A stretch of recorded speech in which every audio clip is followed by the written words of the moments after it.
So on this final day of the Republican National Convention, today's theme will be Make America Great Once Again. Last night, former President Donald Trump's new running mate laid out his plans to do that. Fox's Doug Luzader is in Milwaukee with the latest on that and what to expect when the GOP convention wraps up tonight. Doug, good morning to you. Thanks for joining us, sir. Good morning. I feel like I can almost see you guys from here. I know, you're right up the road, sir. So last night we were introduced to J.D. Vance. What were the highlights of his speech? Well, you know, this was in large part an introduction. I mean, J.D. Vance has been part of the culture in recent years because of his book Hillbilly Elegy and the movie that followed that. But he's a relative newcomer to elected politics. He's in his first term as a senator. And his speech literally began with an introduction, telling the American public and folks here who he was. It was very well received. Obviously, this is a Republican audience, so there's really no surprise there. You know, the question will be the impact that this ultimately has on the ticket, and then of course tonight is going to be Trump's big acceptance speech, and everything kind of culminates with that. Yeah, okay, so let's talk about things on the other side of the aisle here. I know a lot of journalists who cover politics specifically are like, make this news cycle end. There's a lot going on.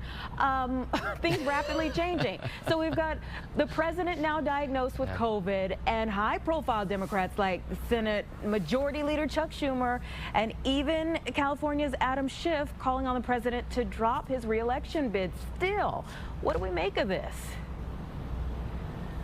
Yeah, Schiff's announcement yesterday pretty significant because he's a high-profile Democrat in the House, but he's also known for being very close to former House Speaker Nancy Pelosi, who, despite being a former House Speaker, she still wields a lot of power within the party, and she's seen as one of those people that could really potentially sway Biden to get out of the race were she to publicly call on him to step down. So I think the assumption here is that anything that Schiff said would have at least been run by Nancy Pelosi, and she might have wielded some veto power over that. And Schiff still made this public decree. Now, you know, Biden's campaign says he's still in this race. But, you know, this is another blow, the fact that he has COVID and the fact that you now have another high-profile Democrat saying that he should pass the torch.